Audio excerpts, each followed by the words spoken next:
All right, UFC St. Louis in the books. Awesome event. Everybody showed up from the fighters to the crowd, and it all came together for honestly an awesome card of fights. And it's just another reminder of why it's so important to go to these smaller cities and other venues instead of just settling for the Apex, because that crowd energy was awesome. They showed up. They brought it. And some people were posting about how Dana White said that he's not going to be going to the Apex anymore, but that's not what he said. That's just not true. Dana was just expressing that he wants to do less Apex events. That's why he said we got to get out of the Apex, but that doesn't mean they're actually going to be getting out of the Apex as much anytime soon. I really wish they did, because these events, especially in smaller cities around the US, like, they're awesome.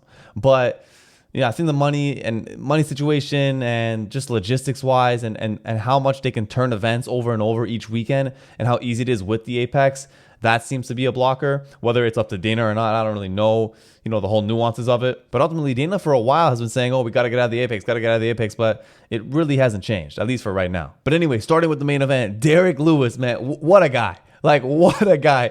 Comes into this fight after a really bad loss against LMAO. Not just a bad loss, but also a boring fight. It was just an overall just terrible showing from both guys, to be honest.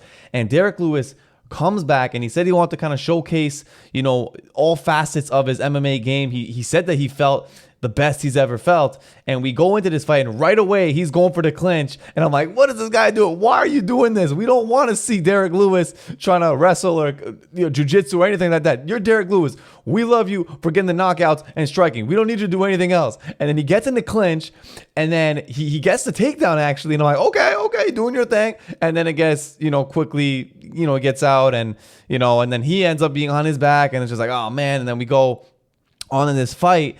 And it's kind of just like, Derrick on the feet is looking fantastic. He is landing great strikes, but Nascimento was eating them well up until that third round. And I don't know what was better, the knockout from Lewis or the celebration from Lewis afterwards. He gets the TKO, starts fanning his shorts to the guy's face while he's on the ground recovering. And those shorts probably smell a little funky. Then he takes out the cup, throws it into the crowd. It goes to a reporter who then gets it signed by Dana White and Derrick Lewis. And then he pulls his, undies down basically and moves the crowd. No Diddy, I loved every second of it because it was Derrick Lewis to the max, and I was so happy that he did it in front of a crowd like that just embraced it and loved it, and it couldn't have been a better night for Derrick Lewis, and it was just awesome. And as fun as it was watching, I was also like, wait, is he retiring right now? And I'm like, honestly, if he retires like this, it's not a bad way to go out at all. You get a knockout, you have that amazing celebration, huge moment in front of all those people. I would have had no problem with it, but then he says, look, I'm gonna just take a break. And he said he has 6 fights left on his contract, and he plans on fighting, at least most of those fights out. At this point for Derrick Lewis, he's not fighting for contendership or championships. Let's just give him guys at this kind of level, and let's just enjoy Derrick Lewis and let Derrick Lewis enjoy himself and give us a show like that every time. It was really just a perfect cherry on top for this St. Louis card. All right, then we go to Buckley versus Ruziboev, and this was kind of the people's main event because Buckley's the hometown guy. And right after his last fight, like 2 months ago, he was calling. He's like, look, I want to be on the St. Louis card. It's my hometown. It's my chance to really, show myself and showcase in front of my people. And he really fought for it. Like he was telling, like he went to Dana at a press conference at some other event. I forget which one it was. And he was basically like, begging Dana White, like, give me this fight. Give me a fight at St. Louis. He asked for it and he got it, but can he deliver now, right? It's a risky fight. You're 2 months away from your last victory. You're right back in the training camp. Now you got to fight a brand new opponent. There's a lot of risk to that. He's also ginormous, like literally ginormous compared to you lengthwise. From a physical standpoint, it's like there's a lot of disadvantages there. How are you going to do? And coming into this fight, there's a lot of pressure on Buckley and a lot to lose for him as well. He could lose his ranking just like that. And not only did Buckley show up with the energy, his people, his crowd showed up with that energy too. You could tell they were lifting him up. They were chanting for him. They were giving him that energy. You could feel it from the TV screen, just the energy from that building, and it was special to watch. And right from the get-go, he was doing a good job of trying to make the fight messy, trying to get inside. Then he takes him down, and the crowd was helping him, lifting him up with those cheers. Every time he took him down, it felt like just a massive knockdown, as if he just did like a massive hit on him, but it was just a takedown. He wasn't really doing too much with that, but he was controlling the fight, right? And then on the feet, he was trying to make it messy. And then eventually, in that third round, he finally really got his groove going, and he hurt him twice. Buckley caught him twice with that left hand. And then from there on, Buckley was really dominating, ground control, landed some good shots. And then even when it got reversed, he quickly got out. So for the most part, Buckley was kind of dictating the pace of the fight, controlling. At sometimes he got countered, got, popped a little bit. But for the most part, the most impactful moments and the most impactful shots came from Buckley. And especially at the end, it was a really solid performance from him. And it was a big moment for him to do that in front of that crowd and to kind of showcase himself as a guy who comes off a big win and then risks it 2 months later because he really wants to, go out there and give it, an event for his people. And he showed out. He did his job. So even though Buckley didn't beat someone above him in the rankings or anything like that, this was still a big performance from him.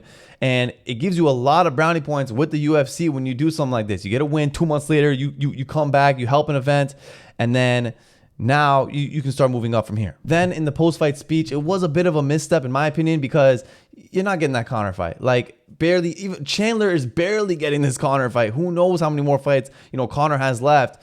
And the talks are going to be with guys like, Charles Oliveira, or if he beats Chandler, the people are going to start talking championships and stuff like that. And it's probably going to be in the lightweight side of things, not welterweight. And I know what he was saying, fight a real welterweight, etc. It wasn't like a bad speech or anything like that, but it's just like that was an opportunity to call someone out you probably could fight, someone in your rankings. And I get it was a big moment for him, but I just feel like you should know, like, okay, that Conor fight's not going to happen. Like, it's just not happening. It's way like. It's not even a 0.1% chance. It's like 0% chance that fight's happening. So why even bother, calling him out? I don't even think Conor's going to tweet at him. But nonetheless, big W for Buckley, and his stock goes up from that for sure. All right, then we go to Ulberg and Menifield. And I don't know what that game plan was from Menifield, just rushing a guy right away who has shown great composure and counter-striking recently. You just bum rush him, stumble on yourself basically, and then Ulberg, credit to him, super accurate. Bing, bing, bing, clocks him, fight's over. It's like you can't do that with a guy like Ulberg. That's like the game plan you would think, like 101. Okay, don't rush into this guy. Don't jump in to where he's dangerous. And he did that. Big props to Ulberg, though. That was fantastic. Some people were saying jump him in the top 5 right away. I'm saying hold on, slow down. Maybe wait for the winner of Johnny Walker's fight. And then I think Ulberg versus whoever that is, that would be a great fight to do next. All right, then we go to a crazy fight. Ferreira versus Rebecki. This was wild because Ferreira gets hurt, late into round 1. Is he going to be able to recover? And not only does he recover, he destroys Rebecki right after that first round, like pieces him up, controls him, and literally destroys his face. Like after the fight, Rebecki's eyes were like both shut, messed up. Like he posted a photo afterwards and it just looked bad. Hopefully, the UFC, it pays a little extra, take care of those bills from the medical side, because damn. That was bad. And from Ferreira at 39 years old to come back from getting hurt like that and then damaging the other guy that badly was just crazy. To watch. Huge comeback, huge win for Ferreira. And you cannot underestimate any veteran in the UFC. You just can't. Rebecki was looking really good coming into this fight. He was getting finishes. He looked like he could, finish Ferreira. And then Ferreira just shows, look, like a veteran, you cannot underestimate, man. Like you just don't know what you're going to get on any given night, man. So major props to Ferreira. That was he dogged that out. So major credit to him. And it was on 4 weeks notice too. 39 years old, 4 weeks notice, gets hurt late in round 1.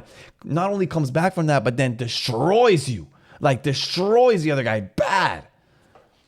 Man, like seeing that face was like, oof. All right, then we go to Caceres and Woodson. And it was a bit of a weird fight, because Woodson wanted to stay on the outside the whole time, didn't want anything to do inside. And then Caceres, obviously, kind of like Buckley, trying to close that distance. And he was starting to do a fairly good job, especially after that first round, closing the distance, making it messy, landing some good shots on Woodson. And I honestly thought he could have done enough to win that fight, to squeak it out. The judges gave it to Woodson. I saw a lot of people saying it should have went to Caceres. I don't disagree with them. I think I would not have been surprised if Caceres got that win. I'm not mad at Woodson winning. It is a big win for him too. But in terms of making a statement, having a special moment, getting, a big finish, he didn't have that. So, he's not really building himself up, as much as he could have. But nonetheless, he got the win and credit to him. But I thought Caceres could have squeaked that out. And afterwards, he called out Bryce Mitchell. I thought it was a pretty good call out. I thought that was a good call out, for him.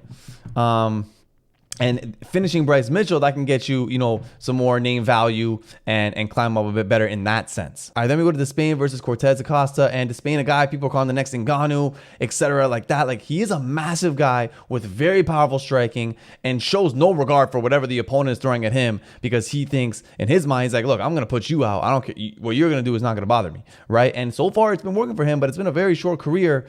And then we see in this moment, in this fight, he's not able to land cleanly on Acosta early on. And then eventually when he does land clean, it's not phasing Acosta. Like, he ate some, some decent shots, right? And he just keeps coming at Despaigne. And then when they get close, he puts him down. And this is a guy, Acosta, who only attempted one other takedown before this fight, right? So it's not like some Colby Covington situation, right? And he was able to just fully control Despaigne. And Despaigne, on his side, wasn't really showing any signs of, just the basic abilities of escaping. He wasn't really showing any signs of trying to escape. He was just trying to survive on his back on the ground.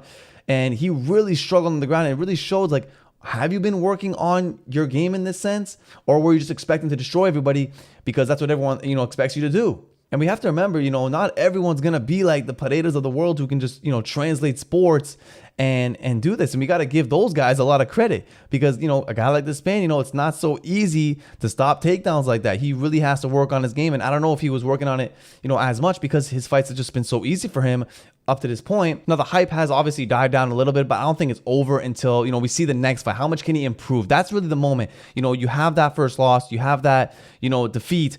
How can you improve now? What's that switch? Like we saw with Ngannou after that Stipe loss. Like, the switch could be great, right? Or it could just be kind of plateaued from here.